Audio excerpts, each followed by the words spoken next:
Dünya okeanı qiymətli həm də xamma və yanacaq mənbəyidir ki, şəkildə biz faydalı qazıntı yataqlarının yayıldığı əraziləri görürük. Yəni okeanda yayılan faydalı qazıntılar. Əsasən deməli, okean və dənizlərin şef zonalarına fikir versək, burada əsasən neft-qaz ehtiyatları daha çox çıxarılır. Daha sonra deməli, məsələn, əraziləri göstərək. Məsələn, İran körfəzi sahilləri göstərə bilərik. Sonra Kaliforniya sahillərində, daha sonra deməli, Şimal dənizi, Meksika körfəzi sahillərində, Xəzərin sahillərində, sonra Cənubi Çin dənizi sahillərində kifayət qədər neft çıxarılır. Neft faydalı qazıntılar kifayət qədər yayılmışdır. Həmçinin dənizlərin şelfində dəmir filizi, mis, nikel və civə yataqlarına da rast gəlir. Sonra daş kömürü ehtiyatlarını deyə bilərik ki, məsələn, deməli, Çinin sualtı sahillərini göstərə bilərik. Sonra Yaponiyanın sahillərində, sualtı sahillərində, sonra Kanadada, əsasən Kanadanın sualtı sahillərində, yəni sahil boyu ərazilərində daş kömürü ehtiyatları daha çox yayılmışdır. Almaz ehtiyatları İndoneziyadadır, Malayziyadadır, yəni okean sahillərində, Namibiyanın sahillərində almaz ehtiyatları çıxarılır.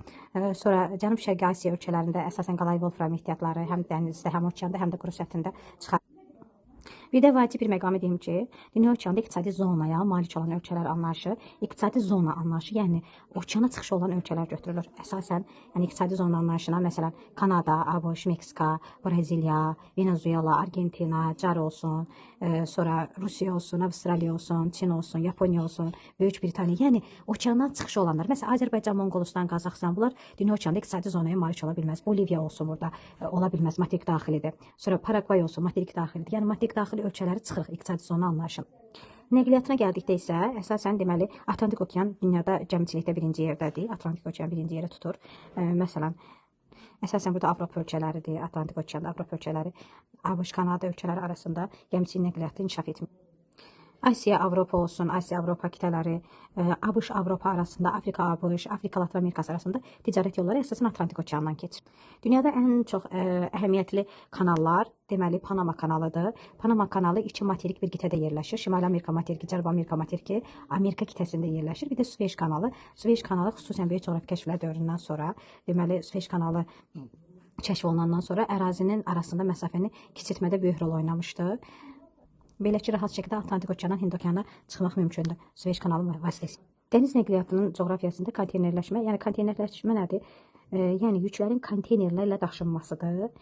Bu daha çox yəni təsir göstərmişdir dəniz nəqliyyatına. Belə ki, su nəqliyyatının inkişafında əsasən seçilən ölkələr Singapurdur, Rotterdamdır. Çinin Hong Kong, Şanxay limanı, Yaponiyada Kobe, Cənubi Koreyada Pusan, ABŞ-da Los Angeles, New York limanları, həmçinin Yaponiyada Tokyo, Yokohama kimi dəniz limanları yaranmağına səbəb olmuşdur. Dünyada 80-dən çox ölkə şirin su çatışmazlığından əziyyət çəkir. Belə ki, duzlu suları şirin suya çevirməyin perspektivli yollarını axtarırlar. Bu sahədə ərəb ölkələri xüsusi yer tutur ki, dəniz suyunu şirinləşdirən ölkələrdən biri də ön sıradadır. Çünki varlı ölkələrdə, yəni texnologiyanın daha yaxşı inkişaf elədiyi varlı ölkələrdə bu daha mümkündür. Ərəb ölkələrdə burada rekord qıran ölkələrdən də deyə bilərik. Amma bu şirin su, dəniz suyu şirinləşdirilərkən, yəni şirinləşdirilmiş su içmək üçün yararlı deyil. Ancaq məişətdə, sənayedə, maşın qarma zavodlarında, elektrik stansiyalarında istifadə oluna bilər ki, ilk 10 ölkə dəniz suyunu şirinləşdirməsinə görə seçilən ölkələrdir. Səudiyyə Ərəbistan, Birləşmiş Ərəb Əmirliyi, İspaniya, Küveyt, Qətər, Cəzair, Çin, Liviya, ABŞ ondan xüsusən seçilir. Hidrosfer haqqında ümumi məlumat verdim. İnşallah ki, faydalı olar.